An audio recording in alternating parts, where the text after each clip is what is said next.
Kayak mana aku kecretnya di warung kalau pagi? Penasaran kalian? Sini-sini merapat dulu. Hai mama-mama online, lagi ngapain kalian? Lagi jalan-jalan nongkrong main HP daripada siapaan? Enak lah kalian. Aku Kang Warung kecret. Kayak ginilah pentingnya jadi Kang Warung nih. Semua barang-barang udah pada naik. Gara-gara masalah apa? Gara-gara masalah plastik. Ya kita udah sama-sama paham kalau minyak kemasan yang satu ini tuh jadi incaran para ibu-ibu rumah tangga. Di kemasannya juga udah tertera harganya berapa, udah net tapi lah sekarang aku udah ecer dengan harga 21.000 berhubung sekarang modalnya udah 19.500. PTT lah juga yang namanya minyak curah ini tadi ya kan. Modalnya dari grosir aja udah 22.000. Apa nggak penting mau dijual berapa? Cobalah, belum lagi plastiknya, belum lagi karetnya buat bungkusin. Karena kalau udah belanja aku kemasi sendiri di rumah, nanti aku timbangi untuk kemasan 1/4 kilo dan setengah kilo. Aduh, tambah mumet aja gue nih. Modal terus bertambah akibat dari imbas semua barang-barang itu udah pada naik lah. Untungnya makin tipis. Pening nggak kalian kalau jadi aku kayak gini? Macam lah kertas nasi kayak gini. Biasanya aku beli satu bungkus itu harganya 25.000 lah. Sekarang sekali beli harganya udah 33.000 aja.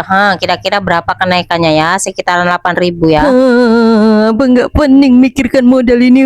Yang biasanya aku ecer satu ikatnya itu isi 5 harganya 1.000 lah. Sekarang mana bisa lagi? Aku ecer dengan harga 2.000. Isinya cuma 7 lembar ya. Disesuaikan dengan harga modal lah kalau nggak mau rugi ya kan. Dapat komplain nggak sih dari pelanggan kak karena barang-barang pada naik kayak gini? Ya pakai tanya lagi ya, udah pasti paham aja lah ya kan, namanya penduduk plus 62 ini cari yang murah, cari yang banyak, cari yang enak. Terus kalau dikomplain apa kakak jawab? Apalagi kalau sampai dibanding-bandingkan harga warung kita dengan warung yang lainnya. Rasanya mau marah sampai meledak-ledak kalau dipikirkan harga barang itu dibanding-bandingkan sama warung yang lainnya. Tapi kayak mana pula lah nanti kalau dijawab ketus merajo pula, nggak mau pula dia nanti balik kemari kalau belanja. Kenapa barang-barang yang aku jual itu udah pada naik semua? Karena ini modal baru dan stok barang yang modal lama itu udah pada habis. Jadi aku jual dengan harga yang baru juga berhubung karena semua barang-barang itu udah pada naik. Kalau lah memang kalian beli di warung lain itu harganya tetap sama dan belum naik, mungkin ya, mungkin aja dia itu jual dengan harga lama karena stok barang itu yang lama, belum belanja barang-barang yang baru. Karena kalau dia baru belanja dan jual dengan harga yang lama itu nggak mungkin, modalnya aja udah naik tinggi. Yang ada jualan bukannya untung malah buntung. Memanglah yang namanya orang jualan ini harus punya kesabaran tingkat tinggi, kalau bisa pun tingkat dewa. Kalau yang namanya Kang Warung itu udah paham, namanya pelanggan tuh sifatnya macam-macam. Adalah kalau yang beli dikasih tahu harga, bayar langsung pulang. Yang satunya lagi kalau beli dikasih tahu harga pakai nawar. Yang satunya lagi beli bawa duit 20.000, belanjanya habis 35.000. Ada aja modusnya. Lah satu lagi datang pakai banding-banding harga. Loh di sana harganya sekian, kok di sini sekian.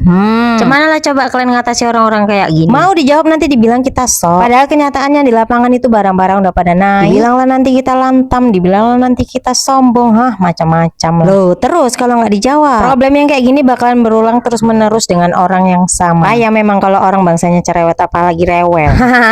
Belinya tak seberapa, komplainnya luar biasa. Aduh, istighfar lah dulu aku, istighfar ya, istighfar. Walah, payah lah memang, salah aja aku di matamu ya kan. Ya adalah biasa aku pindah aja lah ke alismu kalau nggak ke hidungmu sekalian.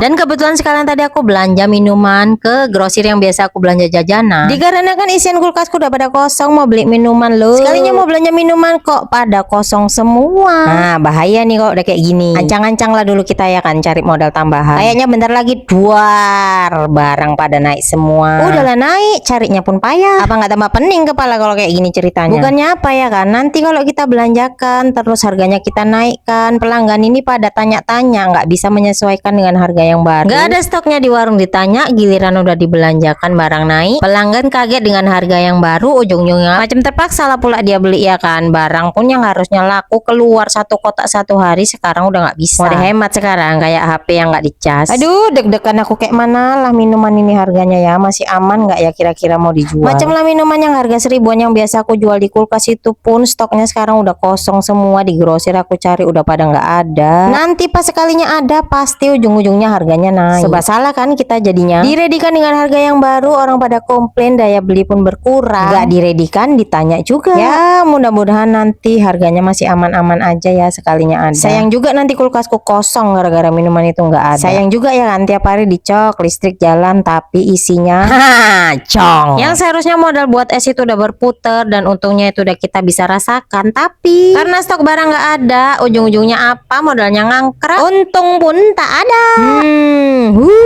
Mau ngeluh pun macam mana nggak bisa juga. Ini nih yang kalian bilang enak jualan itu. Yang namanya orang jualan tuh bukan melulu untung, mikirin untung, mikirin laba, mikirin dapat uang sekian. Biar paham dulu kalian ya kan, kalau barang-barang udah pada naik kayak gini apa nggak penting mikirin modalnya tuh kayak mana. Karena kalau mulai jualan itu gampang kali pun asal ada modal. Tapi untuk bertahan di masa-masa sulit kayak gini, paham sendiri lah ya kan. Belum nanti udah ngerasain jatuh, mesti bangun, mesti belajar lagi, mesti merangkak lagi.